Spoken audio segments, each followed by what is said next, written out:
Roman Colosseum, death became mass entertainment. Amphitheaters demonstrated the power of the emperor. Convicted criminals were sent here to be devoured by wild beasts.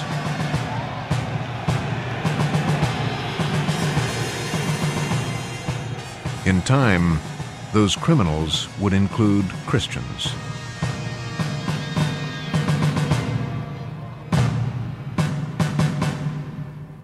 Ever since the time of Caesar Augustus, all religions were tolerated by Rome, provided that their worshippers performed their civic duty and sacrificed to the cult of the emperor. It was this that eventually brought Christians into conflict with Roman authority.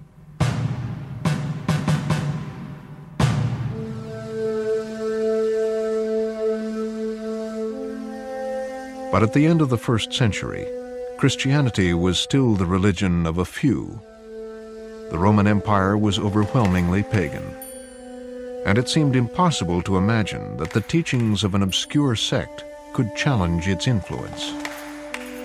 Religion in the ancient world is very much a part of public life. They had no idea of a separation of religion and state. Paganism is the rich, native, religious stew of traditional society in the Mediterranean. It's a spiritual universe that's thickly populated with gods and spirits. When you look up into the stars at night, you see the souls of heroes. Paganism was very tolerant of other religions.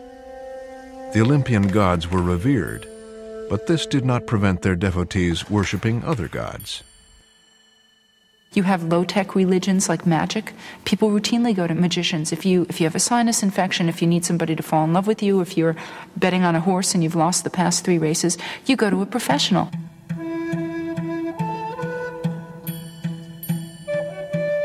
At the same time, more and more people were seeking solace in more spiritual and personal forms of religion. A fresco in Pompeii shows worshippers celebrating the solemn rites of the ancient Dionysian mystery cult.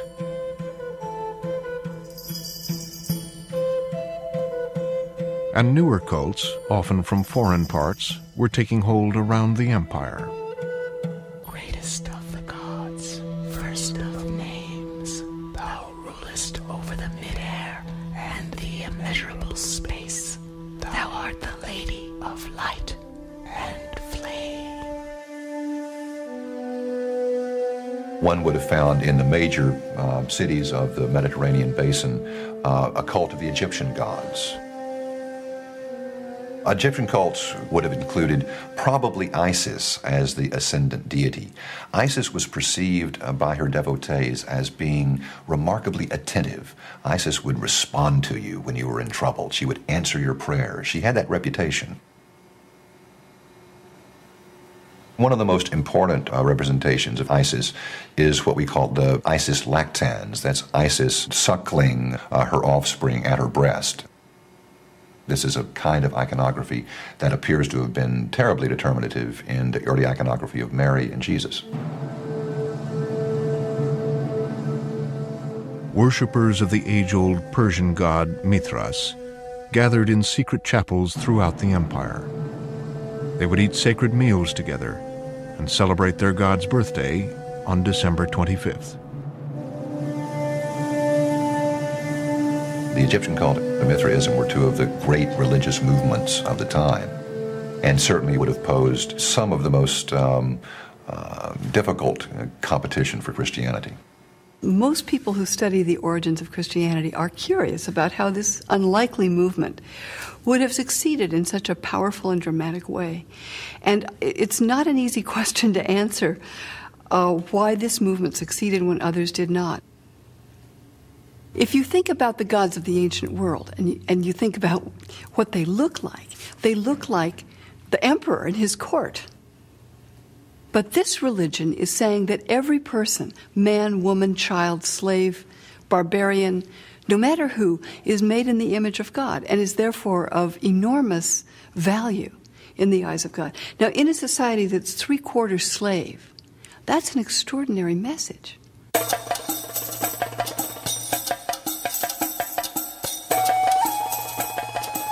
But the message of Christianity was by no means uniform. In Egypt, an astonishing discovery made in 1945 shed light on the enormous diversity of early Christian thought. Other than the discovery of the Dead Sea Scrolls, the most important archaeological find for much of the early Christian period is the manuscript discovery at Nag Hammadi on the Nile River in Egypt. There, in 1945, was discovered a cache of manuscripts in clay jars buried in the hillside beside the river. The discovery at Nag Hammadi began with an Arab villager whose name was Muhammad Ali going with his brothers on an ordinary errand.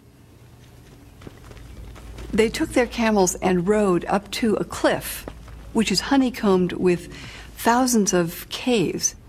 They were digging under the cliffs for fertilizer, that is, for bird droppings, which fertilize the crops. And Muhammad Ali said he struck something when he was digging underground. And curious, he kept digging, and he was startled to find a 6-foot jar, sealed. And next to it was buried a corpse. Muhammad Ali said he hesitated to break the jar because he thought there might be a jinn in it. But hope overcame fear. He said he picked up his mattock and smashed the jar and saw particles of gold fly out of it, much to his delight. But a moment later, he realized it was only fragments of papyrus. Inside the jar were 13 volumes bound in tooled gazelle leather. What Muhammad Ali had discovered were books written in the ancient Egyptian language known as Coptic. Unable to read them, Ali took them home. Later, his mother said that she took some of them and threw them into the fire for kindling when she was baking bread. What he didn't know what we didn't know until much later is that these contain some of the most precious texts of the 20th century, that they have uncovered for us a whole new way of seeing the early Christian world. What the book showed was that early Christianity was even more diverse than scholars had suspected, with many different ways of interpreting Jesus. There were 52 texts altogether, apparently, unless some of them were burned that we don't know about. And they contain secret gospels, such as the Gospel of Thomas, the Gospel of Philip. They also contain conversations between Jesus and his disciples that claim to go back to Jesus and his disciples. All kinds of literature from the early Christian era. A whole discovery of texts rather like the New Testament, but also very different. Christianity, or one would rather say Christianities of the 2nd and 3rd centuries, were again a highly variegated phenomenon. We really can't imagine Christianity as a unified, coherent religious movement. We probably ought to think of it as a kind of regional diversity. That is, the Christianity at Rome was different than Christianity in North Africa in certain ways, and that was different from what we find in Egypt, and that different from what we find in Syria or back in Palestine. Some of the oldest Christian communities were in western Turkey, where Paul and his followers had established many of the earliest congregations. At the end of the 1st century, Christians here found themselves in a confrontation with Roman power and authority. About the year 112, an important event takes place that brings us on the stage in a new way in the history of earliest Christianity.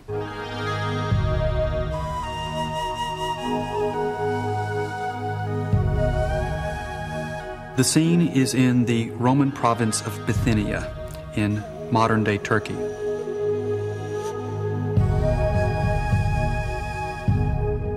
At that time, there is a relatively new governor sent to take over. His name is Pliny the Younger. Pliny was a friend of the Emperor Trajan and was an extremely respected Roman official. One of Pliny's duties was to maintain order. In this capacity, he was presented with a legal and ethical problem, which he described in a letter to the Emperor Trajan. Having never been present at any trials of the Christians, I am unacquainted with the methods or limits to be observed either in examining or punishing them. So we have to imagine Pliny seated in the form of a Roman administrator, a Roman magistrate, all decked out in his finery, enthroned in the tribunal, with his guards and his bailiffs and his courtiers around him. And before him stand these Christians. And Pliny can't figure out who they are or why they're there. Apparently, they've done something that get their neighbors mad at them. The neighbors have complained that the temples are empty and no one's buying certain things for the gods, and they're Christians. And so somehow or another, Pliny is forced to deal with this as a criminal matter. Pliny genuinely was perplexed because he sees what appear to be good law-abiding citizens being hauled up on trumped-up charges of being a Christian, and simply on that basis, by convention, being subject to capital punishment. So I think Pliny allows us a rare glimpse into the moral and legal conundrum that Christianity posed for morally scrupulous Roman officials. The method I have observed is this. I interrogated whether they were Christians. If they confessed it, I repeated the question twice again, adding the threat of capital punishment. If they still persevered, I ordered them to be executed.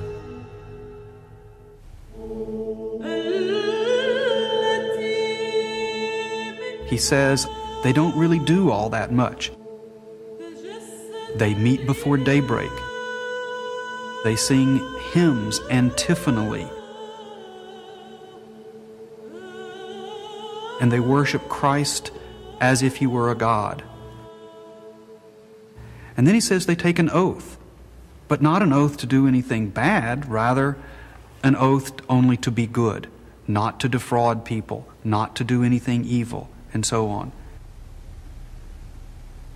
Those who denied they were or had ever been Christians, who repeated after me an invocation to the gods and offered adoration to your image, these I thought it proper to discharge.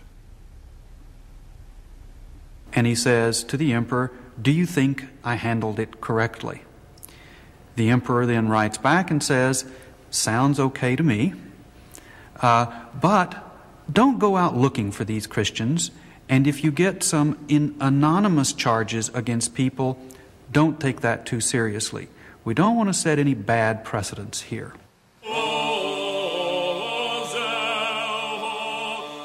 Before Pliny, legal precedent still held that Christians were a sect of Judaism. Because it was considered a part of Judaism, Christianity was considered to be protected by the legal status of Jewish tradition within the Roman Empire. So when we see Pliny taking note of Christians as a separate group, it really marks a departure, a change in the status of Christianity, both in its relationship to Judaism and in its relationship to the Roman Empire. Pliny's program evolved into a very explicit policy of execution that probably was the model throughout a good deal of Asia Minor, what's now modern Turkey. And that policy was to ask the question, if the answer is no, fine, go sacrifice. If they couldn't sacrifice, then that was proof that they were Christian and they could be executed. So Pliny thought ultimately that once the matter was settled, that he was doing the right thing, that he was saving the empire from the spread of a dangerous and seditious movement. It was precisely their unwillingness to make public sacrifice to the emperor and the gods that made Christians seem antisocial and seditious. Religion was one of the most important features of the maintenance of the state. One offered sacrifices on certain days as a part of the celebration of the founding of the state. One offered sacrifices on the birthday of the emperor. Cities very often mounted these enormous celebrations to celebrate the emperors, and all the populace would have been expected to come and join in.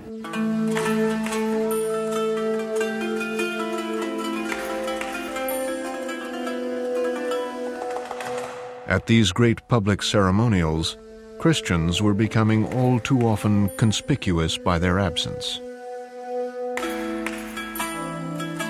When the Christians really do become much more prominent in the social arena of Greek and Roman cities, the pagans start to take note of their absence from important festival days and their unwillingness to participate in certain aspects of social life. Judaism had long ago come to a legal agreement with the emperor that Jews would not be forced to participate in pagan rituals. And pagan rituals are part of the normal fabric of life in a Roman city. Jews were exempted from this because Romans knew that Jews were odd about this kind of thing. Now along come this new group, the Christians, and they're behaving the same way, but they obviously aren't ancient. They started under Pontius Pilate, they say so themselves. So it's novel. But if it's novel from the Roman point of view, it cannot be a religion. Religion is by definition ancient from the Roman perspective. So if it's new and novel, it's a superstition. It's not a religion. And superstition is by definition not a good thing.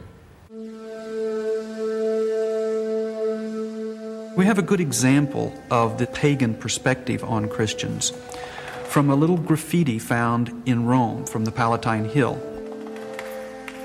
An inscription scratched very crudely into the wall says, Alexamenos worships his God. In the picture we see Alexamenos bowing down before the man on the cross. But the man on the cross has the head of a donkey.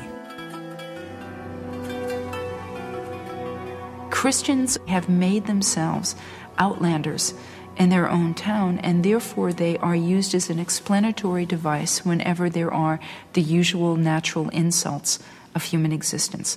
Plague, earthquake, flood. It's because Christians, as Gentiles who are not doing their duty to heaven, are, why should the gods do anything for the city then?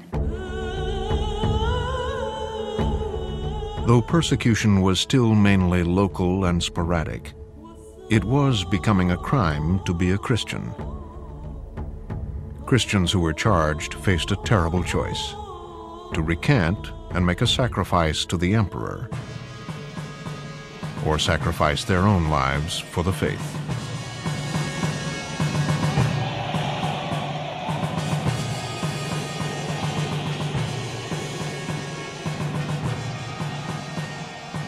In the blood of the martyrs lie the seeds of the church. One of the most amazing documents historians of early Christianity are privileged to have is the prison diary of a young woman who was martyred, I think in the year 202 or 203 in Carthage, as part of a civic celebration. Her name is Perpetua, and she insisted on being killed. We were lodged in the prison, and I was terrified, as I had never been in such a dark hole. Perpetua has brought herself to the attention of the governor, and she is really insisting on being put into the arena. There's an incredibly powerful trial scene where Perpetua's father is pleading with her and finally actually trying to beat her, and the governor has him subdued by his soldiers. And the governor says, "Please, won't you cooperate?" And Perpetua says, "No, I'm a Christian." Now, there's no dragnet out for Christians. Perpetua is visited by other Christians in prison. If the governor were trying to get all the Christians in Carthage, he just could have arrested whoever is going to visit Perpetua, but he doesn't. She's pregnant during part of this story and only gives birth just before she herself goes to her death. She has to give her own child away at the moment that she is about to give her life away. In my dream, I saw a ladder of tremendous height, made of bronze reaching all the way to the heavens. At the foot of the ladder lay a dragon of enormous size, and it would attack those who would try to climb up. "He will not harm me," I said, "in the name of Jesus Christ." The authentic diary ends before Perpetua is led into the arena.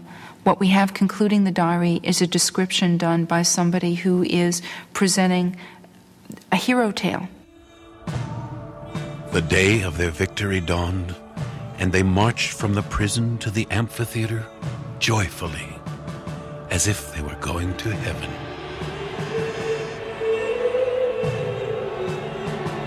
She's led out into the amphitheater before the crowds and about to be set upon by beasts. She really goes with a great deal of authority and stature and serenity.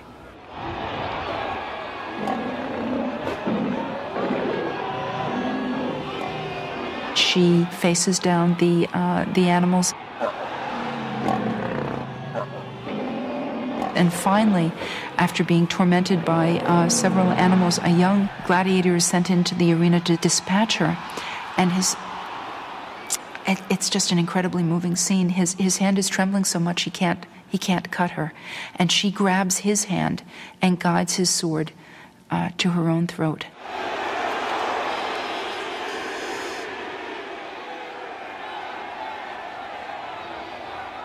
The stories of the martyrs that have come down to us are all hero stories, and they're all intended, obviously, as ways of strengthening the faith of those who remain.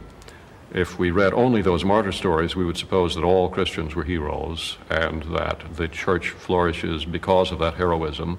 Obviously, this is an idealization.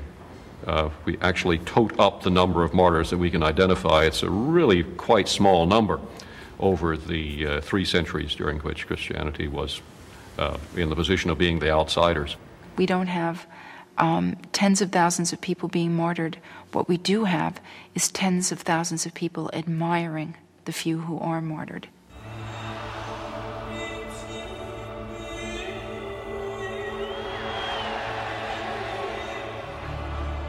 The story of the martyrdom of Perpetua is a very important milestone in the development of early Christianity because of what the story tells us about the perception of Christians at that time.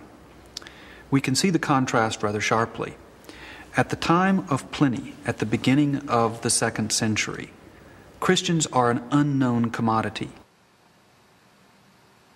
And so even when he executes them, he really doesn't know quite what to make of them. Within 100 years, by the year 203, when Perpetua meets her death as a martyr, Christianity has become a recognizable commodity.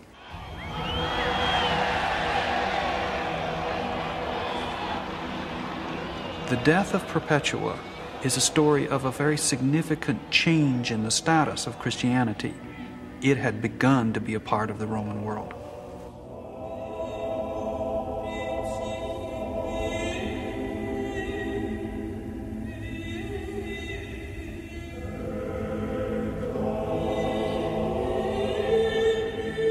Now that Christianity has emerged as a group, as a church, as something not Judaism, the question that Christians now confronted is, what is Christianity? The 2nd century is an age of Christian self-definition, in which the Christian church itself was trying to figure out exactly what is the new message, what exactly is the new church. Certainly there were some religious organizations, such as the ecclesia, the church, the leadership, the bishop, the deacons, the presbyters. There were institutions developing in some Christian churches, but only in some, and this was not universal by any means. We have, in effect, different brands of Christianity living often side by side, even in the same city. At one point in Rome, Justin Martyr has his Christian school in one part of the city, and the Gnostic teacher Valentinus in another school in Rome, and another so-called heretic by the name of Marcion is also in Rome just down the street somewhere. All of these alongside of the official papal tradition that developed as part of St. Peter's See in Rome. This is where we start to see a kind of proliferation of Gospels tradition all over the empire. And by the 3rd and early 4th century, there are more Gospels than you can actually count, and certainly more than you can easily read within a Bible. The Gospel of Mary Magdalene, for example, shows us a Christian community in which Mary Magdalene is regarded as a disciple, as a leader, as one of the major teachers in the group, and one who claims that women should be able to teach. Another text called the Gospel of Truth is not a narrative of the death and resurrection of Jesus at all. It's a symbolic reflection on certain themes that come from Scripture and are associated with the life and teachings of Jesus.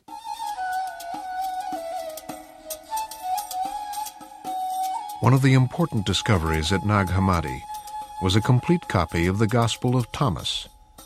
Written in Syria in the 2nd century, this collection of sayings proved very influential and startling.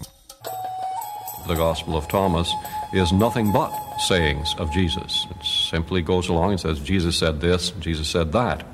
Well, some of these things that Jesus said according to the Gospel of Thomas are quite familiar. They're very similar to things in the canonical Gospels, but not identical. Give to Caesar what belongs to Caesar. Give to God what belongs to God, and give to me what is mine. These sayings of Jesus are filled with familiar rustic images, like the parable of the mustard seed. But others are strange and unsettling. Look to the living one as long as you live, for you might die, and then try to see the living one, and you will be unable to see. My favorite of these is saying number 70, which says, if you bring forth what is within you, what you bring forth will save you. If you do not bring forth what is within you, what you do not bring forth will destroy you. Now, what is typical about these sayings is that in each instance, the sayings want to say that if you want to understand Jesus, what Jesus said, you have to recognize yourself. You have to know yourself. With its emphasis on self-knowledge and Jesus as the revealer of secret wisdom, some scholars think that the Gospel of Thomas became a source for a competing stream of Christian tradition known as Gnosticism. Paul and Pauline Christianity would have placed all of the emphasis on Jesus' death and resurrection and the saving power of that death and resurrection. Gnostic Christianity, on the other hand, would have placed its principal emphasis, in fact, its prime emphasis, on the message, the wisdom, the knowledge that Jesus transmits.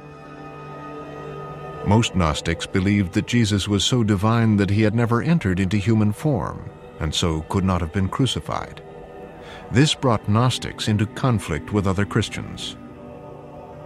It's very important to insist on Jesus as really suffering and dying on the cross, because Christians were being called upon at that time to suffer and die as witnesses, as martyrs to their faith. And if with some Gnostics you could denigrate the physical suffering of Jesus, you might call into question that obligation to stand and bear witness for the faith.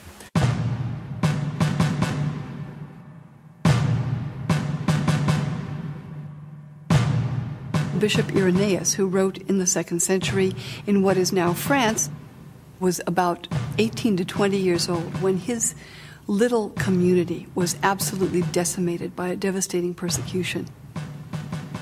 They say that 50 to 70 people in 2 small towns were tortured and executed. 50 to 70 people executed in public is a devastating destruction of that beleaguered community. And Irenaeus was trying to unify those who were left.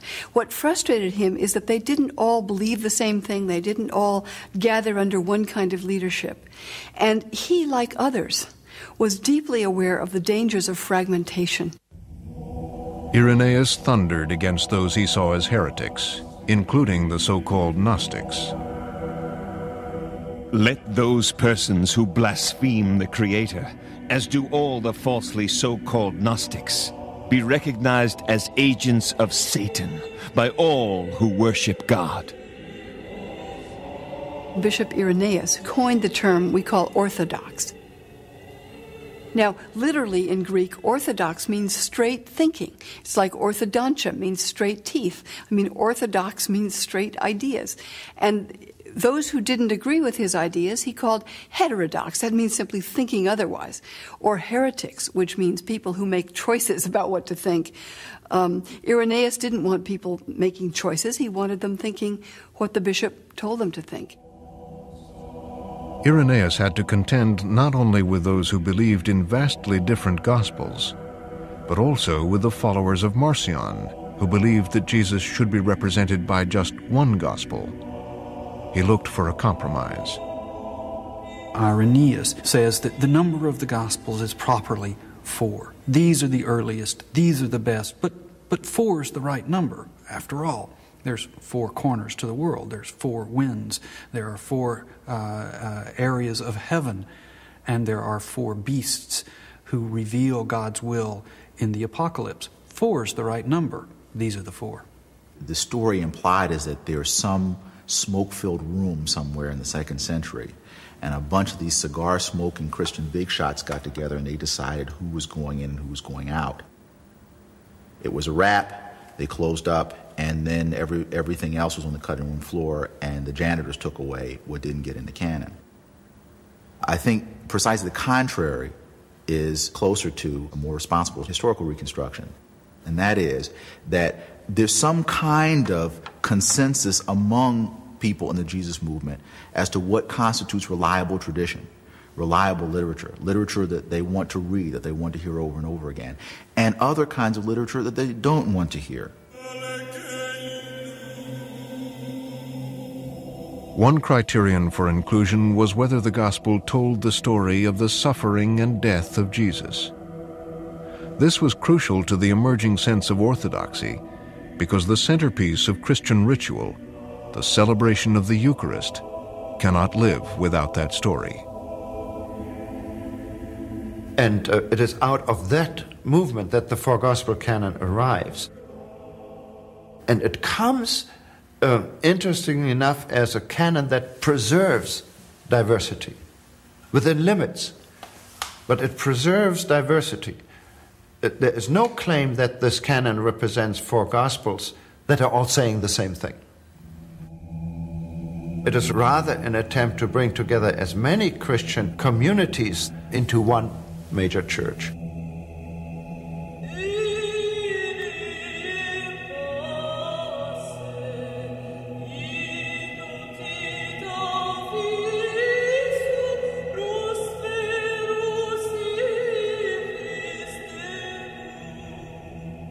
By the middle of the 3rd century, Christians were buried alongside Jews and pagans in catacombs, underground tombs beneath the outskirts of Rome.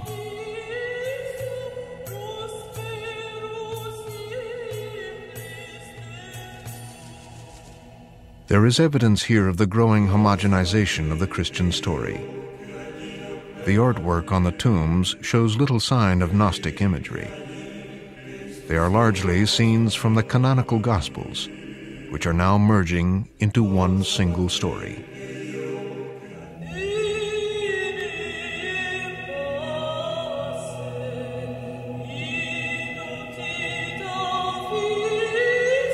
The art of the catacombs also illustrates the Christians' attempts to integrate into Greco-Roman society.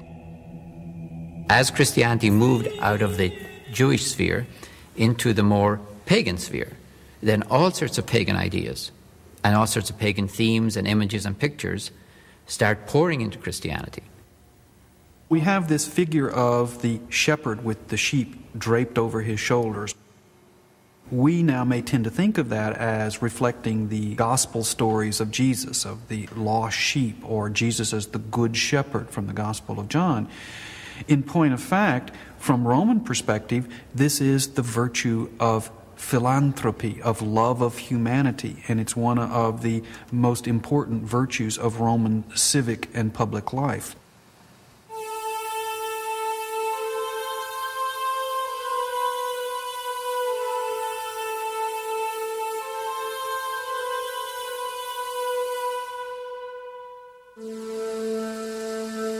All around the Mediterranean world, the ancient pagan gods lingered in their age-old temples and immemorial shrines.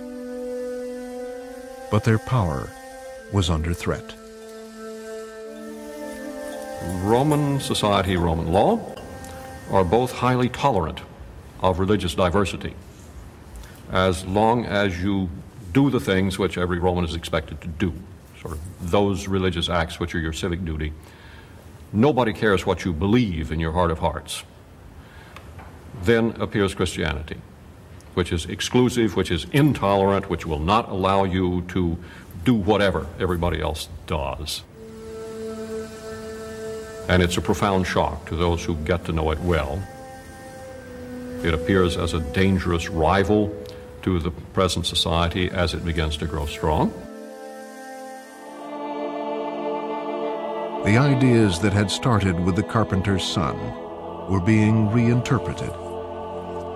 In the uncompromising language of Apocalypse, Jesus had preached the message of the coming kingdom of God. Now, Jesus himself became the message and the source of eternal life.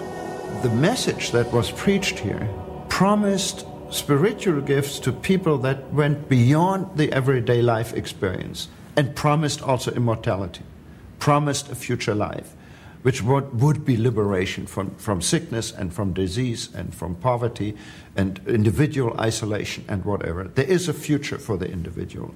But one should not see the success of Christianity simply on the level of a great religious message. To the subjects of the Roman Empire, Christianity offered the individual dignity in this life and hope in the afterlife. But it was also winning converts by offering a helping hand to the needy. For example, like other elements of the Jewish community, the followers of Jesus tended to feed the destitute, take care of people who were widowed so that they wouldn't become prostitutes and orphans and so forth. That was a primary obligation of Jewish piety, and Jesus' followers certainly understood that. Of course, there was no welfare system, so to speak, in the ancient world. Wealthy Romans had given money for programs such as the feeding of children and so on. But even such programs that we know of didn't compare in size and scope to what the churches were doing. So Christianity really established a realm of mutual social support for the members who joined the church. And I think that this was probably, in the long run, an enormously important factor for the success of the Christian mission. By the year 250, Christianity had grown so much that a stronger church organization was needed to administer the welfare system. It was becoming a state within a state.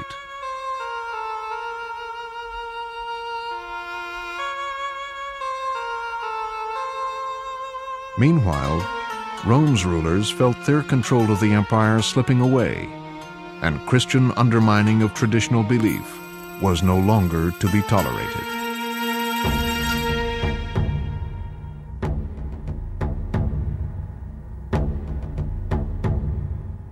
The middle of the 3rd century is often identified as a crisis in the Roman Empire. This is a time when the emperor is feeling under great pressure. There is a sense that we are being besieged on the borders, that the barbarians may be coming in at any moment, the Persians are dangerous, the Germans are dangerous, and so on.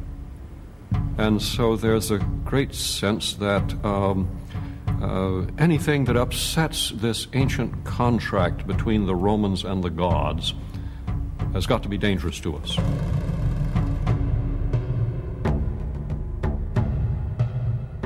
After a long period in which the persecutions of Christianity were really spasmodic, local, involved very few people, suddenly in the middle of the 3rd century, the year 250, the Emperor Decius decides that Christians are a real enemy of the Roman order, that they must be dealt with.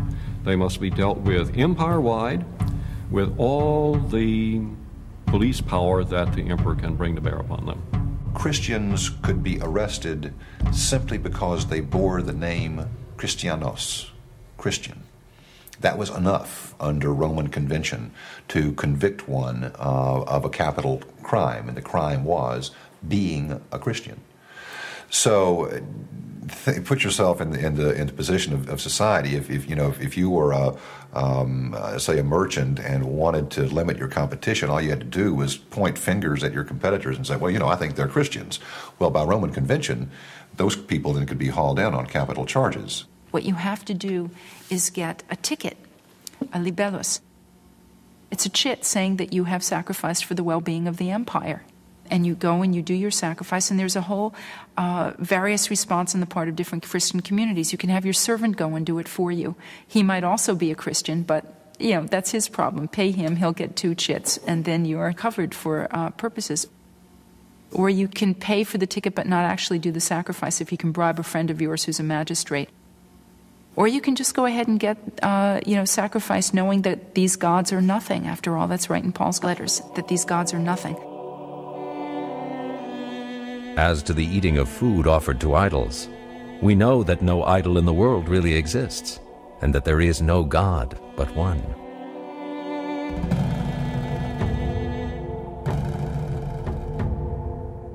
Decius was determined to be completely ruthless in persecuting those who refused to make public sacrifice.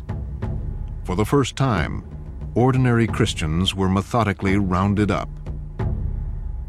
And the odd thing is it fails. The net effect of this is that a new cult of the martyrs appears in Christianity, which strengthens the church. 50 years later, the Emperor Diocletian made one last attempt to wipe out the Christians. He targeted those who held public office, but the persecution failed partly because Christian institutions were now so entrenched in Roman society. Christians wanted to have their members knowledgeable and capable of reading the Bible. So we find that a large number of people in imperial administration are Christians because they could read and write, which constituted a big problem is the persecution of the Christians, because they were thrown out of their office first when the persecution began, and suddenly the government didn't work anymore. By that time, the Christians are so numerous that they can't possibly be eradicated. They've already grown that much. So in a sense, the persecution really doesn't catch up until it's already too late.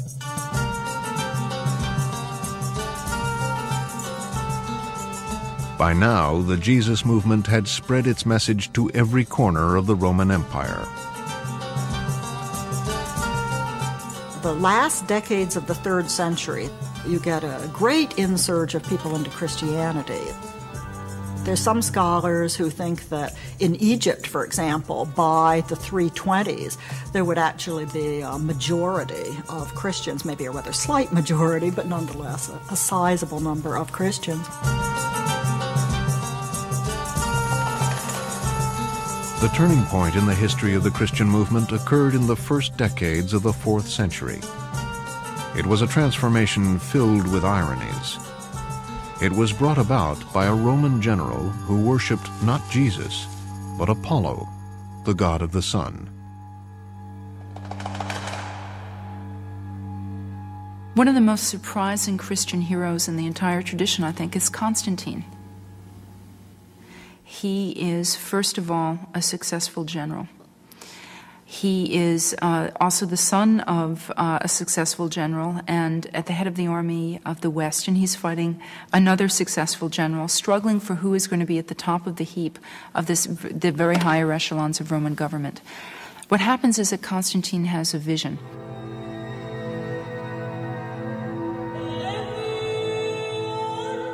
In the dream, a cross appears on the sun. The sun was very important to Constantine anyway. He had a thing about Helios and very often represented himself with a sun god. But the intrusion of the cross was something new.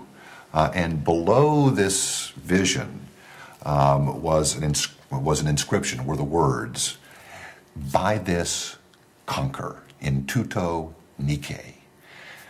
And he interpreted this dream to mean that by this symbol of the cross, he could defeat his archenemy at the Battle of the Milvian Bridge and become sole emperor. And so he had so the story goes, he had his soldiers paint the cross on their shields.